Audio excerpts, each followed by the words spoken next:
بسم الله الرحمن الرحيم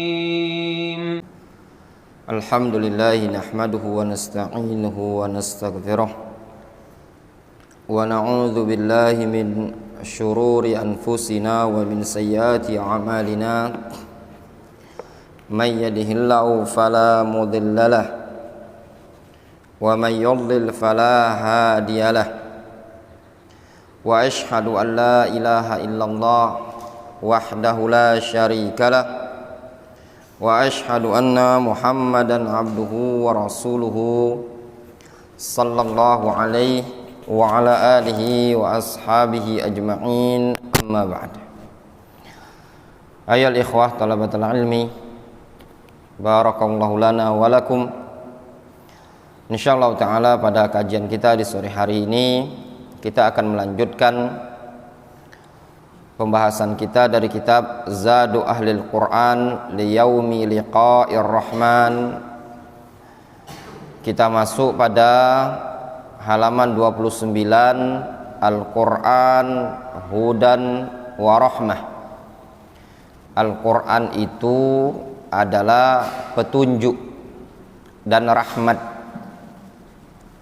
wa syifaa'un lil qulub wal auja', dan juga Al-Quran adalah obat untuk hati dan obat untuk penyakit. Pada bab ini penulis akan menyebutkan di antara keutamaan Al-Quran bahwasanya Al-Quran adalah petunjuk yang bisa membimbing dan bisa mengarahkan umat manusia dari perkara yang buruk menuju perkara yang baik, sehingga seseorang tatkala mengikuti Al-Quran dia pasti akan terbimbing, pasti akan mendapatkan petunjuk. Demikian juga tatkala seseorang mau tamassuk dengan Al-Quran, dia akan mendapatkan rahmat dari Allah Subhanahu wa taala. Bahkan orang yang mendengarkan bacaan Al-Quran sekalipun dia akan mendapatkan rahmat dari Allah Subhanahu wa taala. Kalau orang yang mendengarkan saja dia mendapatkan rahmat berdasarkan firman Allah Subhanahu wa taala, wa idza quri'al qur'anu fastami'u lahu wa ansitu la'allakum turhamun. Apabila Al-Quran dibacakan kalian diam dan dengarkan dengan seksama, niscaya kalian akan mendapatkan rahmat atau kalian akan dirahmati.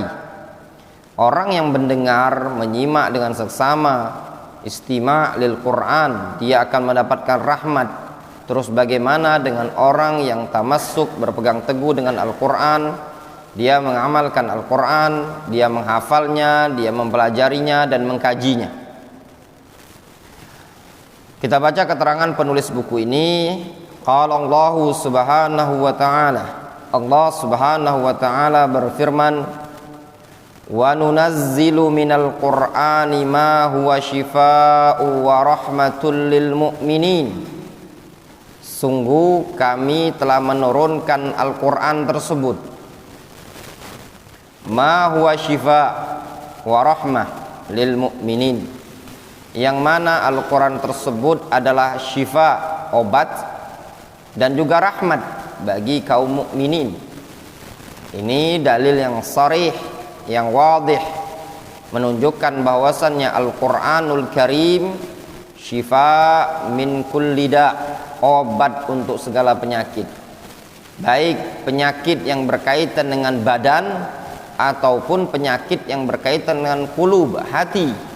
Kenapa? Dikarenakan Allah Subhanahu wa taala menyebutkan pada ayat ini dengan lafaz nakirah. Nakirah itu umum, sehingga obat yang ada pada Al-Quran itu mencakup obat untuk badan dan juga obat untuk hati.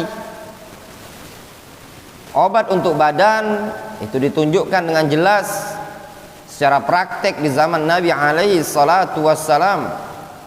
Ketika ada orang tersengat, digigit oleh hewan yang beracun, berbisa, dibacakan oleh salah seorang sahabat Nabi alaihi salatu wassalam surat Al-Fatihah, kemudian langsung sembuh. Demikian juga ketika Nabi alaihi salatu wassalam sempat terkena sihir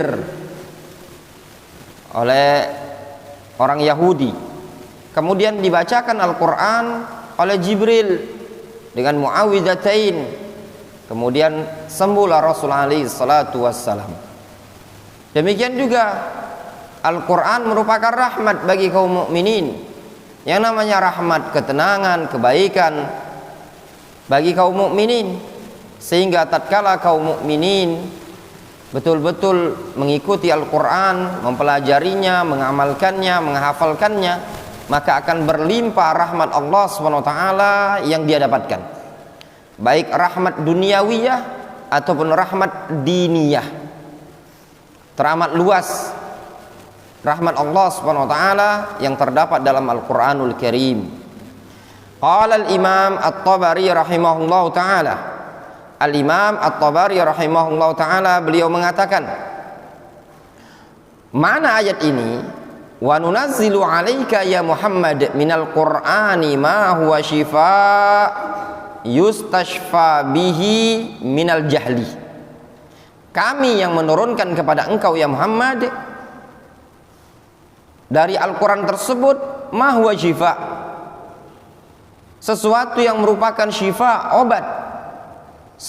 Sehingga kedudukan Al-Quran adalah shifa, obat yang bisa dipakai untuk berobat, bisa dipakai untuk istishfa bil Quran minal jahli, dari kebodohan. Orang yang dulunya bodoh, orang yang dulunya tidak tahu, ketika dia belajar Al-Quranul Karim, maka Allah SWT akan berikan kecerdasan kepadanya. Oleh karenanya sebagian para ulama mengatakan, kalau kalian ingin cerdas, ingin dibukakan sekian banyak ilmu, maka mulailah dengan menghafal Al-Quran. Menghafal Al-Quran membuat cerdas, ya, membuat terbuka akal pikiran, dijaga oleh Allah Subhanahu wa ta'ala akalnya dia. Dan secara kenyataan itu terbukti, masyarakat jahiliyah adalah kaum yang bodoh, tidak mengerti akhlak, tidak mengerti tauhid, tidak mengerti akidah. Namun tatkala mereka menerima wahyu Al-Quran yang diturunkan kepada Nabi alaihi salatu wassalam, mereka berada pada puncak kecerdasan. Bahkan mereka adalah kaum yang paling a'lam berilmu. Sukutuhum, yakni sukutus sahabah al-ilm, diamnya sahabat adalah ilmu. Wa kalamuhum al-ilm, dan juga kalamnya mereka ilmu. Dalam keadaan mereka sebelumnya adalah orang yang min qabli la fi dhalalim mubin, berada pada kesesatan yang sangat nyata. Namun tatkala mereka mau mempelajari Al-Quran, mau menerima wahyu, mau bertamassuk dengan wahyu yang dibawa oleh Nabi alaihi salatu wasallam berupa Al-Quran, maka kecerdasan, kemuliaan yang mereka dapatkan. Antum bisa bayangkan orang yang tidak mengerti teknologi, orang yang tidak mengerti sekolah, mereka tidak pernah sekolah, tidak pernah mereka mengenyam pendidikan tempur, mereka tidak pernah mengenyam pendidikan militer, tapi mereka bisa mengalahkan Persia dan Romawi. Mereka bisa mengalahkan pasukan superpower yang terlatih ketika itu, yaitu pasukan Persia Romawi, dalam keadaan mereka tidak pernah sekolah. Mereka tidak dididik dengan pendidikan militer. Mereka tidak bisa membuat meriam, mereka tidak bisa membuat bom.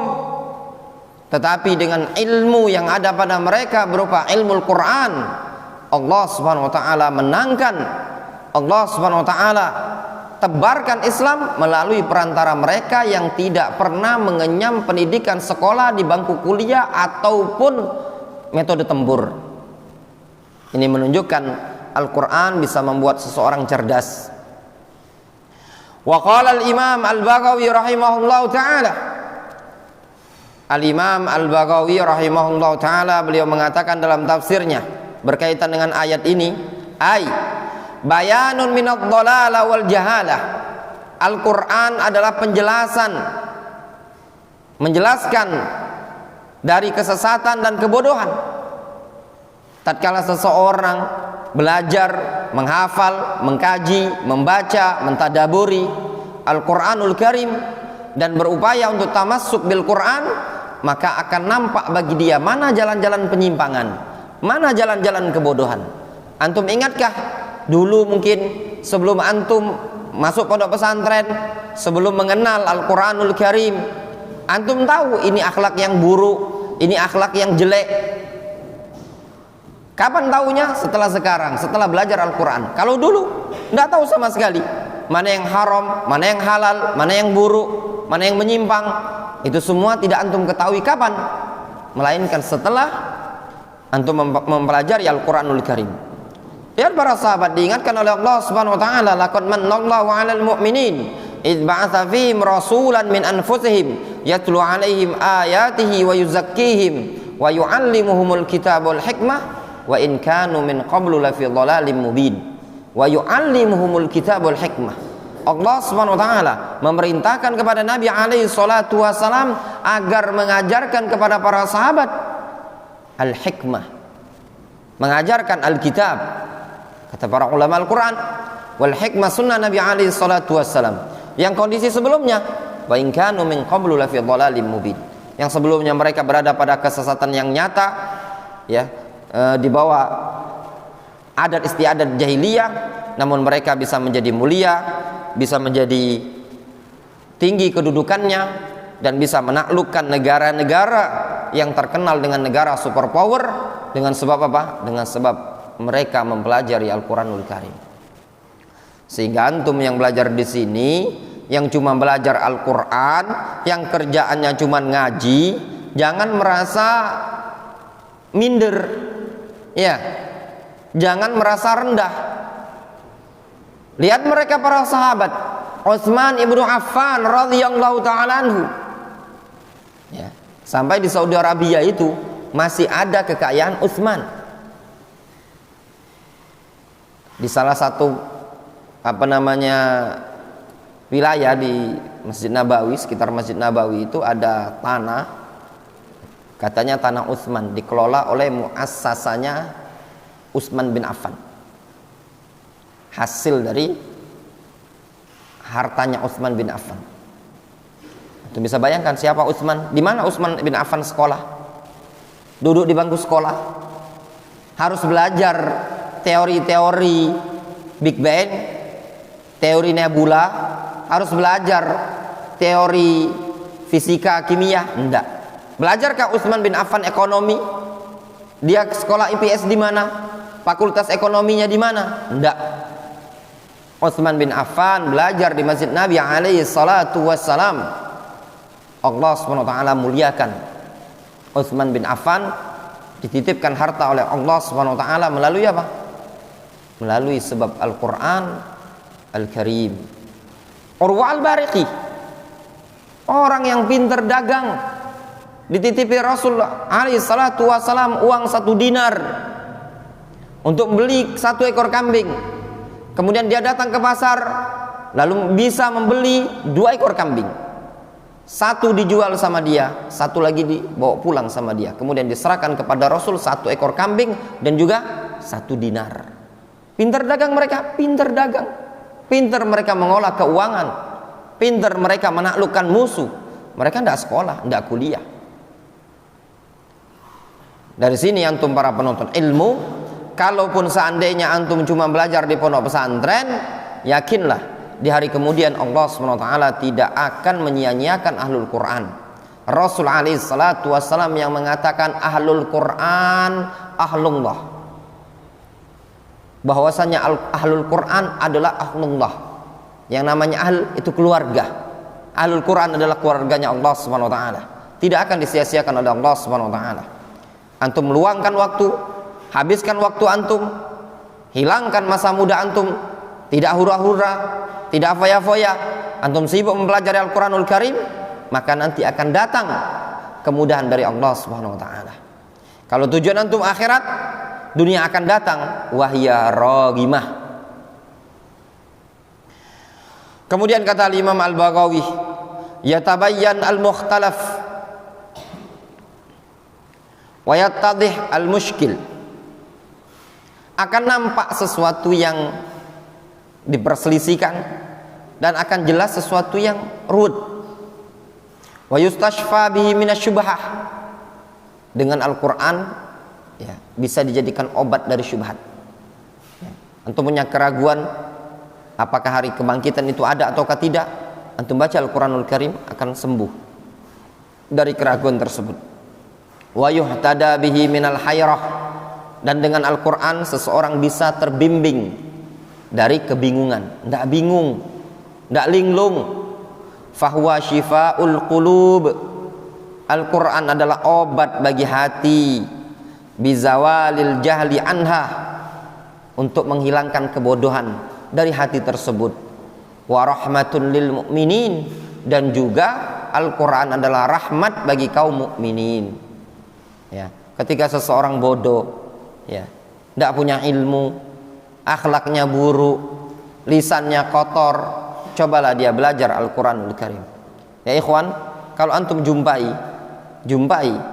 ya, ada dari kalangan ikhwan yang sudah ngaji, lisannya kotor, akhlaknya jorok, akhlaknya jelek, ketahuilah ini orang-orang yang jauh dari Al-Qur'an.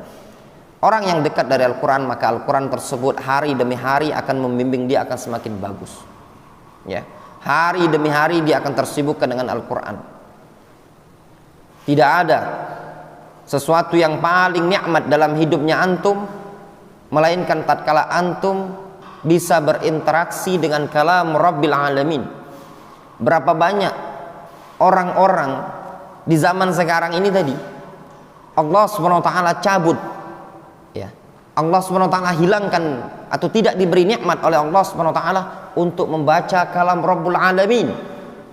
Sebagian orang tersibukkan dengan perdagangannya, sebagian orang tersibukkan dengan bisnisnya, sebagian lagi tersibukkan dengan media sosialnya, sebagian lagi tersibukkan dengan jabatannya. Namun antum tersibukkan dengan kalam Rabbul Alamin yang sudah diturunkan kepada Nabi alaihi salatu wassalam dengan jarak yang di kita sekarang ini tadi sudah berapa? 1400 tahun yang lalu. Kalam yang kuno, kalau mau dikatakan kuno, ya, turunnya sudah lama.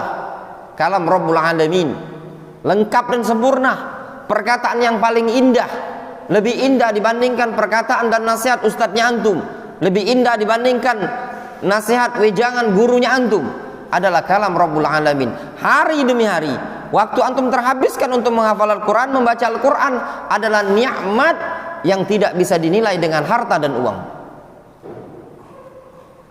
Wa qala Ibnu Katsir rahimahullahu taala, Al-Imam Ibnu Katsir rahimahullahu taala, beliau mengatakan, ay yuzhib ma fil qulub min amradin. Al-Quran tersebut dikatakan obat. Kenapa? Bisa menghilangkan segala macam bentuk penyakit yang ada di hati. Kalau antum rajin membaca Al-Quranul Karim, rajin mengamalkan Al-Quran, mentadaburi Al-Quran, akan hilang penyakit-penyakit hati antum. Hasad, iri, dengki, semuanya minggir, akan menyingkir. Akan diisi hati antum dengan Al-Quranul Karim, diisi dengan kalam Rabbul Alamin.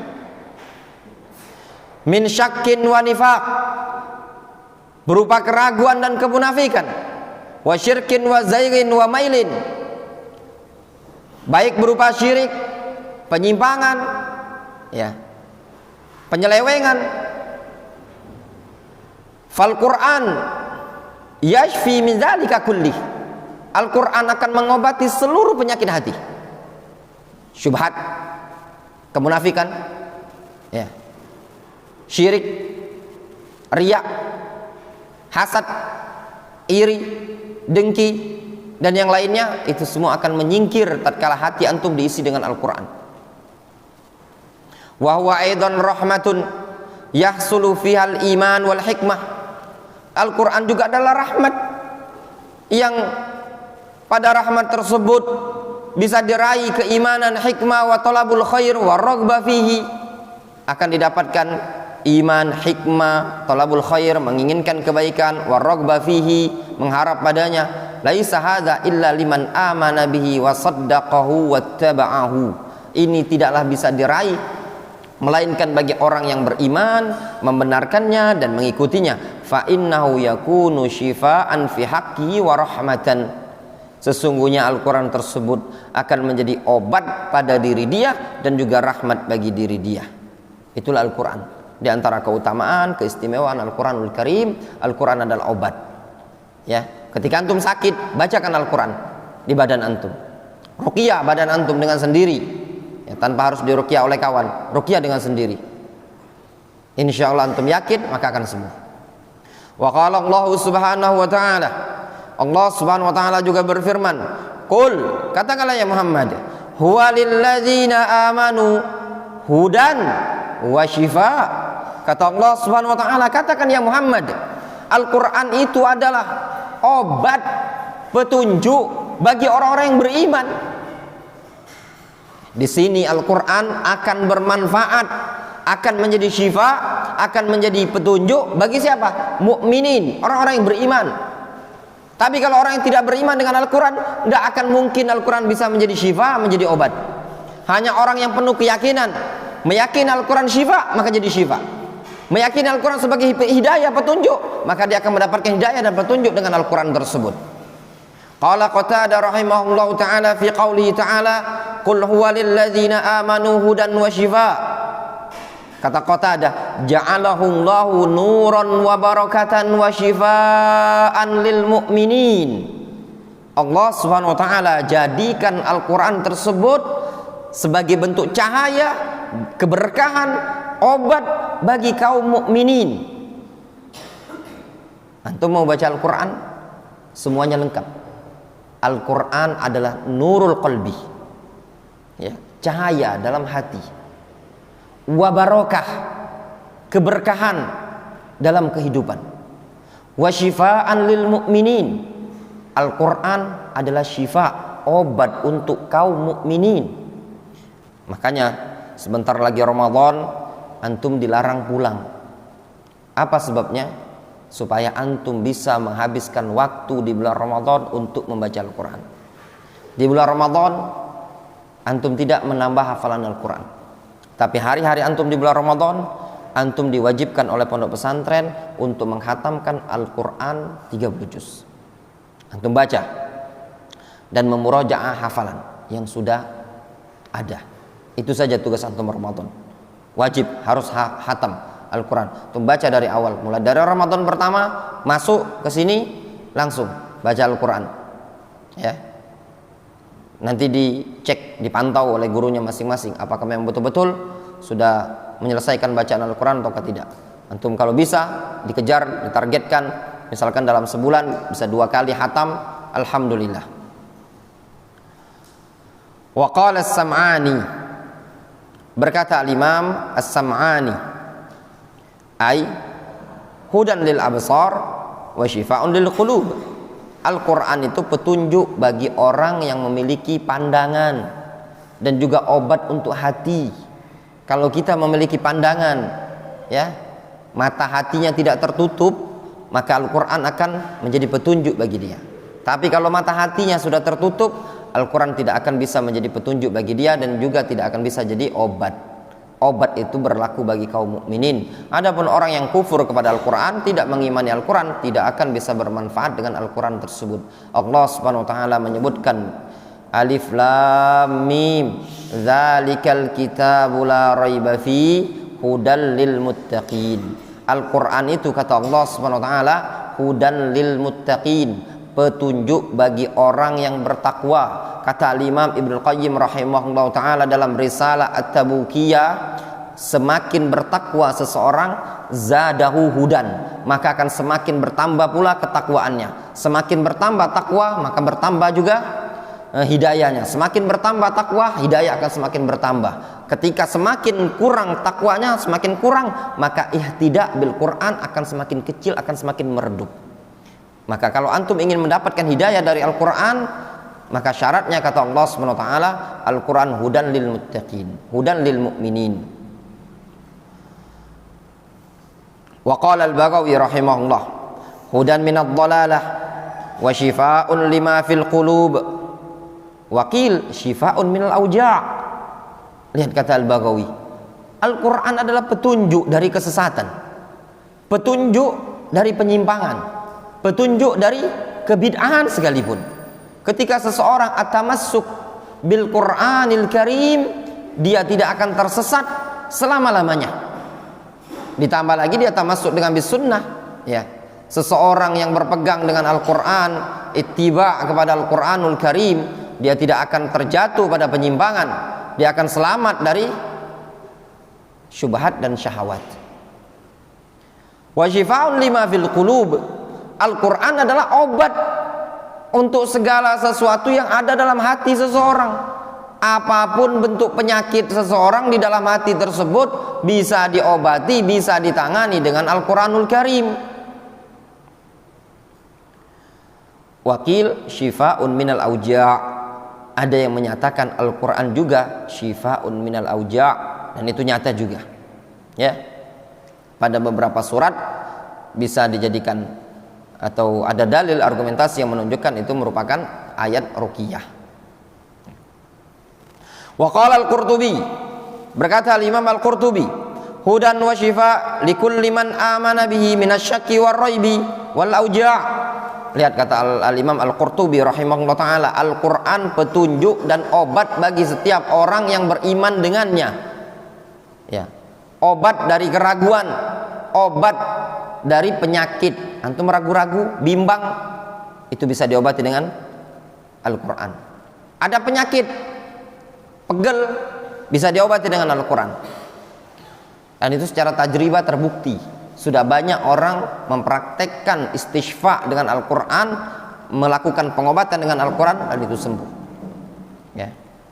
Wa qala As-Sa'di rahimahullah, berkata Syekh Abdurrahman As-Sa'di, yahdihim li tariqir rusydi was siratil mustaqim, Al-Quran akan membimbing mereka menuju jalan petunjuk dan siratil mustaqim, jalan yang lurus.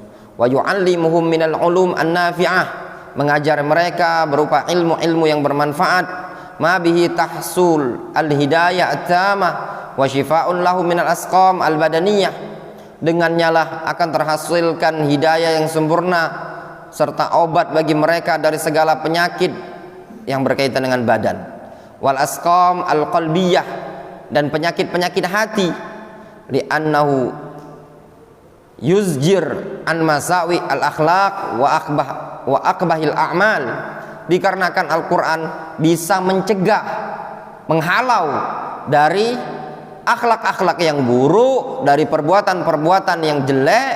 Wa yahussu 'ala taubatin nasuh, Al-Quran akan memotivasi untuk membuat seseorang bertaubat dengan taubat yang nasuha, allati tughassilu dzunub wa tashfi al-qalbu, atau wa tushaffi atau wa tashfi al-qalbah, yang mana taubat tersebut bisa membersihkan dosa, wa tashfi al-qalbah, dan bisa menyembuhkan hati.